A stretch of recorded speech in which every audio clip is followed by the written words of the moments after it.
Hello.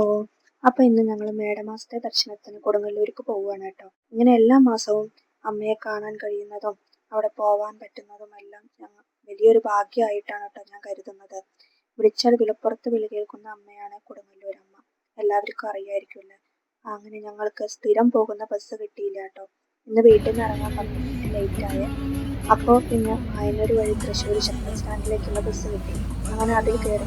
ബസ്സിൽ നല്ല നല്ല ഭക്തിഗാനങ്ങളും പിന്നെ മലയാളം റൊമാൻറ്റിക് ഗാനങ്ങളും ആസ്വദിച്ചിരുന്നു. 24-ാം തീയതി വെള്ളിയാഴ്ചയാണ് കേട്ടോ പോയത്. പോസ്റ്റ് ആക്കാൻ ലേറ്റായിരുന്നു. രാവിലെ ഒന്നും കഴിച്ചിരുന്നില്ല. അപ്പോൾ പിന്നെ തൃശ്ശൂർ ഇറങ്ങിയപ്പോൾ അവിടുന്ന് 2 ഉഴുന്നുവടയും 2 പരിപ്പുവടയും വാങ്ങിച്ചു. അങ്ങനെ കൊടുങ്ങല്ലൂർ ബസ്സിൽ കയറി. ബസ്സിലിരുന്ന് വട കഴിച്ചു കേട്ടോ. അങ്ങനെ കൊടുങ്ങല്ലൂർ എത്തി. ഇപ്രാവശ്യം പെട്രോൾ പമ്പിന്റെ അവിടെ ഇറങ്ങി നേരെ വടക്കേനടയുടെ ഭാഗത്തു കൂടെ പോയിട്ടോ. നമ്മൾ നടന്നു പോകുമ്പോൾ തന്നെ ഭിക്ഷക്കാരും ലോട്ടറിക്കാരും കൈ നോക്കുന്നവരും നമ്മളെ വിടില്ല. അവർ പിന്നാലെ വന്ന് നമ്മളെ ബുദ്ധിമുട്ടിക്കുകയും വേണ്ടാന്ന് പറഞ്ഞാലും സമ്മതിക്കില്ല.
വെള്ളിയാഴ്ച ആയതുകൊണ്ട് തന്നെ അത്യാവശ്യം തിരക്കൊക്കെ ഉണ്ടായിരുന്നു.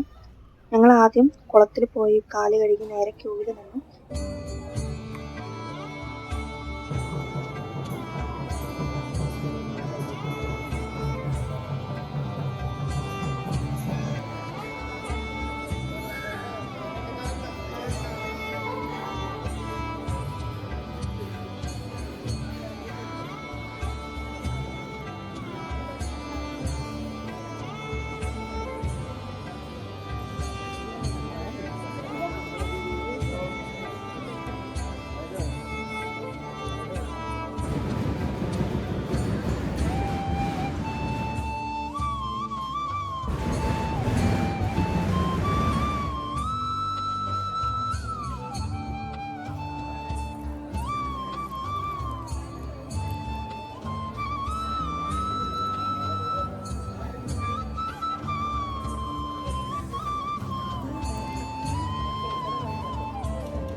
അങ്ങനെ അമ്മയെ തൊഴുതിറങ്ങി കേട്ടോ. പിന്നെ ക്ഷേത്രപാലകനെയും തൊഴുത് ഉപദേവതകളെയും തൊഴുത് അവിടെ രാത്രിയിലൊക്കെ എടുത്ത് നേരെ ഭക്ഷണം കഴിക്കാനുള്ള ക്യൂവിൽ നിന്നു. അവിടെ അത്യാവശ്യം തിരക്കൊക്കെ ഉണ്ടായിരുന്നു. ചൂടാണ് സഹിക്കാൻ വയ്യാഞ്ഞത്. തൃശ്ശൂർ ജില്ലയിലും നല്ല ചൂടായിരിക്കുകയാണ് കേട്ടോ. അപ്പോൾ ആകെ ഉപകാരപ്പെട്ടത് ഞങ്ങളുടെ കയ്യിലുള്ള ഈ പോർട്ടബിൾ ഫാനാണ്. 118 രൂപയ്ക്ക് മീഷോന്ന് പർച്ചേസ് ചെയ്തതാണ് കേട്ടോ. 2 വർഷമൊക്കെ ആയി. ഈ പോർട്ടബിൾ ഫാനിൻ്റെ വില ഞങ്ങൾ ഇപ്പോഴാണ് മനസ്സിലാക്കിയത്. കാരണം അത്രയും ഉരുകി ഒലിക്കായിരുന്നു. അങ്ങനെ ഞങ്ങൾക്ക് സെക്കൻഡ് ട്രിപ്പിലാണ് കേട്ടോ ഭക്ഷണം കിട്ടിയത്. ഇവിടെ കുറച്ച് പേർക്ക് ഇരിക്കാൻ കഴിയുള്ളൂ. പക്ഷെ നല്ല ടേസ്റ്റാണ് കേട്ടോ ഇവിടുത്തെ ഭക്ഷണം. നല്ല നെല്ലൂത്തേരിയുടെ ചോറാണ്. പിന്നെ സാമ്പാറും എല്ലാം നല്ല വേറൊരു പ്രത്യേക ടേസ്റ്റാണ്. ചൊവ്വ, വെള്ളി, ഞായർ ദിവസങ്ങളിൽ പ്രത്യേക പൂജയൊക്കെ ഉള്ള കാരണം 12:30 ആവും കേട്ടോ ഭക്ഷണം കൊടുക്കാനായിട്ട്. അല്ലാത്ത ദിവസങ്ങളിൽ 12 മണിക്കൊക്കെ കൊടുത്തു തുടങ്ങും. ഗ്യാസിൻ്റെ പ്രശ്നമൊക്കെ ഉള്ളത് കൊണ്ട് തന്നെ കഴിഞ്ഞ മാസം ഒന്നും ഉണ്ടായിരുന്നില്ല. അങ്ങനെ 1 മണി നേരത്താണ് ഞങ്ങൾ ഭക്ഷണം കഴിച്ചിറങ്ങിയത്. അങ്ങനെ ഞങ്ങൾ നടന്നു വരുമ്പോൾ മോൾക്ക് വീണ്ടും സൂര്യതാപം ഏറ്റ് പൊള്ളലേറ്റിരിക്കുകയാണ് കേട്ടോ. അപ്പോൾ അത് കാണിച്ചു തരായിരുന്നു എനിക്ക്. വടക്കുംനാഥൻ്റെ അമ്പലത്തിൽ പോയാലും സൂര്യതാപം ഏറ്റിരുന്നു. ഇപ്പോൾ ഇതാ വീണ്ടും പൊള്ളലേറ്റിരിക്കുകയാണ്. അവൾക്ക് പുറത്തിറങ്ങാൻ പറ്റുന്നില്ല കേട്ടോ. ചൂട് സഹിക്കാൻ വയ്യ കുട്ടിക്ക്. സ്വയം ലോക്ക്ഡൗൺ 11 മണി തൊട്ട് 3 മണി വരെ നമ്മുടെ നാട്ടിൽ ഏർപ്പെടുത്തിയിരിക്കുകയല്ലേ. വെയിലത്ത് പണിയെടുക്കുന്നവരുടെ അവസ്ഥ ചിന്തിക്കാൻ വയ്യ കേട്ടോ. അങ്ങനെ നമുക്ക് പോവേണ്ട ആവശ്യത്തിന് പോവാതിരിക്കാനും വയ്യല്ലോ. കൊടുങ്ങല്ലൂർ ഭാഗത്ത് മണലായതുകൊണ്ട് തന്നെ നമുക്ക് നടക്കാൻ വയ്യ കേട്ടോ. മണലൊക്കെ ചുട്ട് പഴുത്ത് ഇരിക്കുകയല്ലേ. നമുക്ക് നടക്കാൻ വയ്ക്കുന്നില്ല. കാലിൻ്റെ അടിഭാഗമൊക്കെ തഴമ്പ് വന്ന പോലെ ആണ് പൊള്ളിയിട്ട്. അതുകൊണ്ട് ആൽമരത്തിൻ്റെ തണലിൻ്റെ ഭാഗത്തു കൂടെയാണ് ഞങ്ങൾ നടക്കുന്നത്.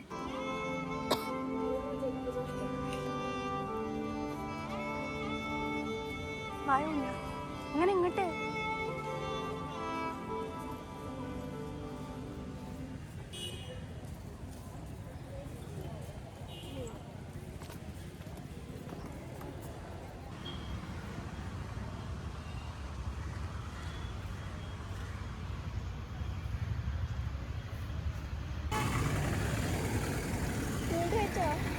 എന്താ തലയിട്ടുണ്ടോ?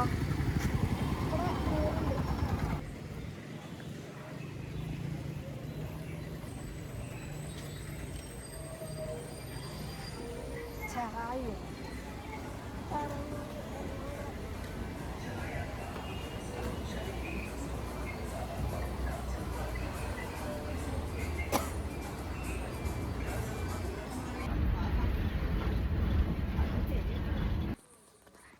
അങ്ങോട്ട് പോണം.